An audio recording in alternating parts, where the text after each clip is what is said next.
The year was 1917, and the entire fate of the world was about to be decided in Russia. If the communists won, Russia would become an enemy of the West and fight a multi-decade Cold War against them. If the communists lost, however, Russia would be friends with the West for the foreseeable future. You see, starting in November 1917, almost every single major city in Russia suffered from a communist revolution. As city after city fell, Prime Minister Kerensky launched a doomed counteroffensive to retake his capital city. He was beaten back. But he wasn't the only person fighting the Bolsheviks. As it happened, so many people in Russia were willing to get together and fight communism tooth and nail. The Don and Orenburg Cossacks immediately declared independence. It took 2 weeks for Irkutsk to fall to the Bolsheviks before a man named Semyonov began his revolt. Ukraine, Finland, Transcaucasia, and Siberia all immediately announced sovereignty. With Romania invading, the continued war against Germany, and allied support for all the anti-communist organizations in Russia, it was going to be a difficult task for the Communist Party to stay in power. Luckily, they had a genius plan to drive Germany from their soil.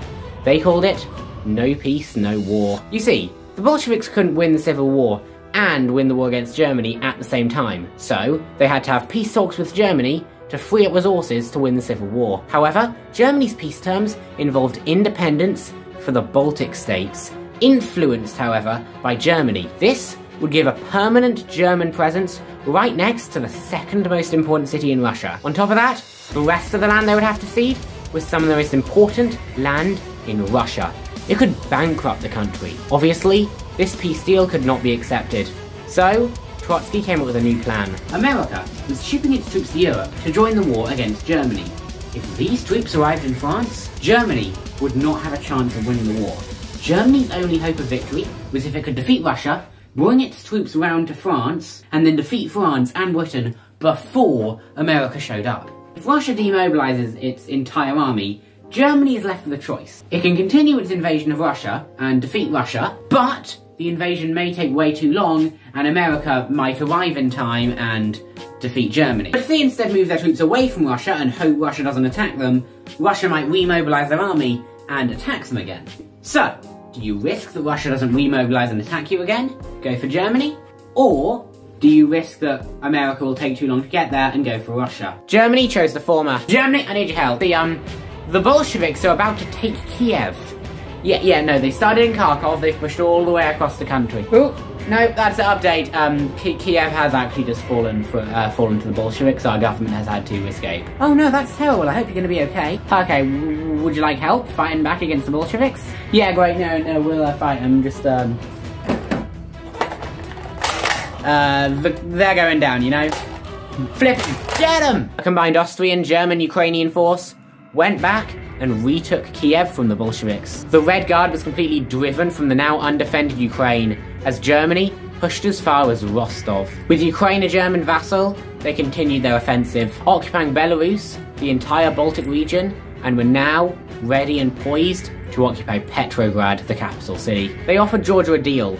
If you leave the Transcaucasian Confederation, they said to Georgia, we'll send troops to protect you from the Ottoman Empire. And Georgia accepted that deal. The Bolsheviks were forced to sign a much harsher peace treaty, ceding land in the Caucasus, along with Ukraine, the entire Baltic region, and Belarus. The no war, no peace strategy had ended in complete humiliation for the Bolsheviks. It was a disaster. But they were out of the war now. Germany could go fight France, and the Bolsheviks could now free up troops to go fight any remaining resistance. At this point, most of the counter-revolutionary forces in Russia had been overrun. They'd already overthrown the Kokand Autonomous Administration of Turkestan, and they'd seen some success against the Cossacks down south. All they really had to do now was finish off certain revolts like Yakutia and Semyonov's revolt. The next problem they have to deal with is the Czechoslovak Legion. The Czechoslovak Legion were, as you can imagine, a group of Czechoslovakian soldiers fighting for the Russians during World War I. However, after Russia dropped out of the First World War, they really want to get to the Western Front so that they can continue the war against Germany. They hopped on the train along the Trans-Siberian Railway. Their plan was to get to Vladivostok, where the Allied navies could then pick them up and ferry them back to France. From France, they could then march to Czechoslovakia. While they're travelling along the Trans-Siberian Railroad, something strange happens. Oh my god, look! It's a massive platform full of Czechoslovakians! Okay, so watch this, I've just got the best idea right now. Michael, open the window. Billy, hold my pint. Stephen, watch and learn. Just one expert does. So are you sure they're not going to be angry about this? What, buddy? They're not going to get angry about it. It was a harmless little prank, okay? Nobody's going to have to die over this. So, we've been getting reports that the Czechoslovakians have killed a Hungarian prisoner of war. Have they now? Well, we ain't having that. Let's go get them. So yeah, as you probably heard, we just arrested a bunch of your comrades for killing a Hungarian prisoner of war. So for the trial, would you like to come in and, you know, be witnesses? Wait a minute, what are you doing? I thought we were going to be witnesses. Yeah, not anymore, buddy. You're also going to be a prisoner. Get in the jail cell. Hello, I've received reports that, multiple Czechoslovakians have been made prisoner by the local Soviet authorities. Is that correct? You're also under arrest as well. Get in the jail cell. Hi, I've been getting reports that, multiple Czechoslovakians have been made prisoners by local Soviet authorities, is that correct? Yes, we have been arresting them, sir. Well, can you let them go? No, we cannot let them go. Yeah, that was a mistake, you shouldn't have said that.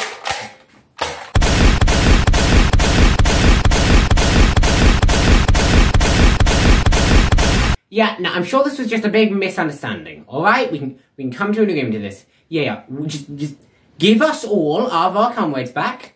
And we'll, you know, we're square. It's peaceful now. Yeah, we're sorry, okay? We'll officially recognise that, your comrades are no longer our prisoners. We never have to fight again, okay? We'll shake on it, yeah. No, it's okay, Mr. Trotsky, sir. There was a slight kerfuffle, with the Czechoslovakians in Chelyabinsk. But it's okay. We worked out of it. The local Soviet authorities were able to come to an agreement with the Czechoslovaks. It's peaceful now. Most of the Czechoslovakian doesn't even know it happened. We're not at war with the Czechoslovaks. Oh, I'm sorry, did you say we weren't at war with the Czechoslovaks? Well, why not? I wish we were. Okay, this is exactly the opportunity we've been looking for. Okay, so, okay. Did you say they, forcibly liberated their comrades? Like, they went into jail and, busted their, friends out? Okay, so, we're gonna use that as our justification now. I'm gonna get the microphone to say this. I want every single member of the Czechoslovak Legion in Russia disarmed right this second and arrested. So Trotsky has ordered that the entire Czechoslovakian Legion be arrested and disarmed. Oh, I'm sorry.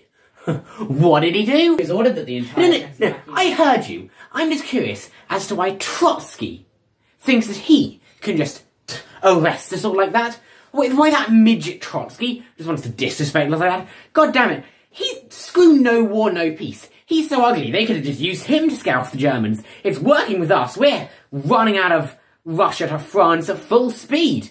Actually, no. They didn't have to scare them off, just place them over the Dnieper River. The German army will never ever get across. But heck, what more do we expect from the mastermind behind the ingenious no war, no peace plan? You know what? That's it. Cancel those plans to leave Russia, and order everybody to load their guns. We are, order everybody to load their guns. We are going to... All along the Trans-Siberian Railroad, the Czechs and Slovaks rose up against the Bolsheviks, and pretty soon, this entire railway was under their control. And this inspired so many people to join the anti-Bolshevik movement, now known as the White Movement. The Allies sent their troops to land in both the north and the south. They also spent so many resources and supplies to support their allies against the Bolsheviks. The Provisional Government of Siberia was declared, and an organisation known as the Komich declared itself the supreme highest authority in all of Russia. With so many anti-Bolshevik governments declared all across Russia, the Allies made them unite into the Provisional All-Russian Government, ready to kick this communist scourge straight to the curb. In the south, a volunteer army made up of Tsarist officers was formed to fight the Bolsheviks. They launched an attack to take the city of Ekaterinodar. They were outnumbered 3-1, but their soldiers were far more skilled than the Bolsheviks. Every single person told the general in charge, Kornilov, not to launch the attack. But he still insisted, no, we have to attack the city. The Battle of Ekaterinodar lasted 3 days. Finally, on the night before they planned to launch the final attack to retake the city, Kornilov was killed by one stray shell. And that one stray shell caused so much trouble for the Bolsheviks. If that shell had not killed Kornilov, the volunteer army would have attacked the city and failed, possibly being wiped out. Instead, Kornilov was killed, and all the sensible people ordered the attack to be called off. But, after making an alliance with the Kuban Cossacks, the volunteer army came back and took the city of Ekaterinodar. Along with the city of Novorossiysk, and pretty soon, all the North Caucasus were under their control. They also made an alliance with the Don Cossacks, and pretty soon, all three of these groups united to form the armed forces of South Russia. And so now, there were three main groups of people all ready to take Moscow and win this war once and for all. The stakes were high, and everybody was ready to eat them. But there was a complication. With Germany defeated, that means that Ukraine had been able to redeclare independence, and Germany had also lost control of Belarus and the Baltic states. So now, a third front had been opened up. The Bolsheviks reinvaded Belarus, Ukraine, and the Baltics. But the Allies told Germany to keep their troops in the Baltic states to prevent the Soviets from taking over. So Germany was back at war with the Soviets, as all three Baltic states declared their independence as volunteers from Denmark, Finland, Sweden all came to help them get that independence. The Royal Navy also went to Estonia to help them fight back against the Soviets. This had now become a major multi-front war, whose outcome would have as great an influence on history as the Great War did. Border skirmishes broke out between the Polish and the Russians, both of whom wanted to rule Ukraine, Belarus, and Lithuania, so obviously it's going to result in a war eventually. But Kiev fell to the Reds. The Don Cossacks, who had recently come under communist control, also rose up in rebellion against them. In March, both the main anti-communist groups began an offensive to defeat them. But by June, the White Russians in the east had been shoved back right over the Ural Mountains. In the south, however, communism would be less fortunate. A Ukrainian officer led a mutiny within the Russian ranks, causing their entire southern front to collapse.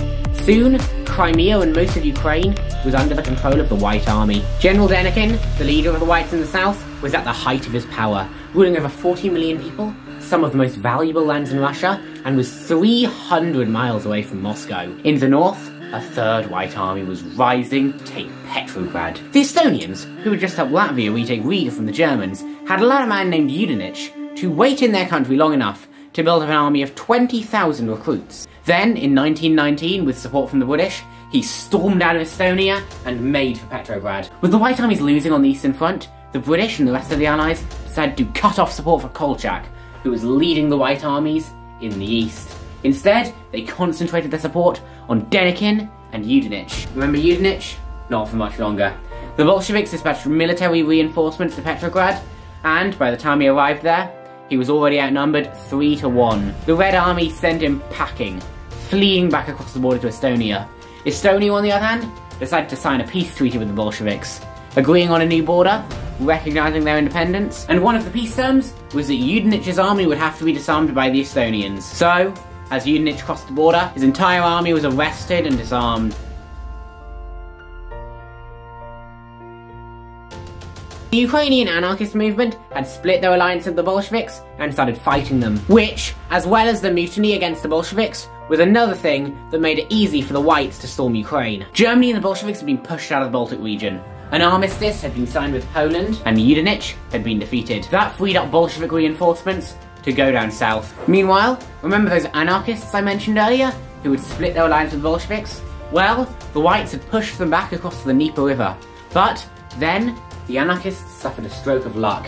They ambushed one of the White cavalry detachments and won, obliterating the division. And they capitalised upon this opportunity, launching a full-on offensive with absolutely everything they had. They stormed their way right back across the Dnieper and managed to reach their way to the southern coast of Ukraine. I mean, the only coast of Ukraine, I should say. And they seized a large amount of the White supplies. With the White supply lines under threat, the Bolsheviks launched their own counterattack in the north, halting Denikin's advance. And with that, it was effectively the beginning of the end for the White Army. After that, there was no real hope of them winning. They were pushed back to the Caucasus, and Denikin launched one last-ditch offensive to retake the city of Tsaritsyn. It failed, and his army was all but eliminated. The Caucasian states, which had declared independence, would fall one after another. Azerbaijan was annexed, Armenia and Georgia would be partitioned with Turkey. The White survivors evacuated to Crimea, where they launched a final offensive into southern Ukraine, hoping that they could secure the harvest for that year. Poland also launched another invasion into Russia to take Kiev. But what's been going on in the east? Let's check up on them, shall we? A revolt had occurred in the city of Irkutsk in favour of Bolshevism. That meant that the leader of the Eastern White movement, Kolchak, was now cut off. But do you know who else was cut off? Our old friends, the Czechoslovakians. The Czechoslovakian Legion had been fighting the Bolsheviks all this time, and now they had just been surrounded by them, and they soon realised there was only one way they were going to get out of this alive. They arrested Kolchak and sold him to the Bolsheviks. In exchange, the Czechoslovak trains were allowed to move through Irkutsk. The remaining Czechoslovakians evacuated Russia, sailed all the way around the world, and finally marched through France to get to Czechoslovakia. They had been conscripted away from their homes to fight for the Austro-Hungarians in 1914. Then they'd been captured by Russia, fought against the Bolsheviks, and now they were home. Kolchak's remaining forces came under the command of a man named Semyonov. He had been fighting the Bolsheviks for a few years now, but now he was in charge of the entire Eastern Army. But he wouldn't last long either. The Japanese and Semyonov held out until 1921 before Japan decided it wasn't worth it anymore and cut off their support to him. He escaped to China, his armies were defeated. But when it looked like everything was going well for the Bolsheviks, their attack on Warsaw was a disaster. They were pushed back as Vilna in Lithuania fell to Poland, along with loads of the rest of Soviet Russia. The White Armies hoped to link up with the Polish for another attack on Kiev, and eventually Moscow, but the Polish didn't really care. The Polish just wanted to gain a bunch of land. They weren't that bothered to overthrow the new regime, so they signed a peace treaty and annexed the large chunks of Ukraine and Belarus. That freed up resources for a combined anarchist-Bolshevik force to finally push the white side of Ukraine right before they got the harvest and occupy Crimea. And the White Army survivors evacuated to Istanbul. A massive peasant revolution known as the Green Armies would be crushed. The anarchists would be turned on and defeated. In 1921, the surviving members of the anarchist army realised that they were going to lose, and so they escaped to Romania. The sailors at Kronstadt mutinied, but they were put down in a couple of weeks. Finally, in 1923, the last action of the Russian Civil War would be fought. It was the failed Yakut revolt against the Soviets. Finally, Russia was well and truly in Bolshevik hands. Sometime within the next week, there is going to be a live-streamed Kahoot quiz with questions about the information given in this video. So, make sure you remember the information in this video so you can get all the Kahoot questions right. I'll make a community post about when I plan to do the quiz. It's whenever I get the Kahoot quiz finished, really.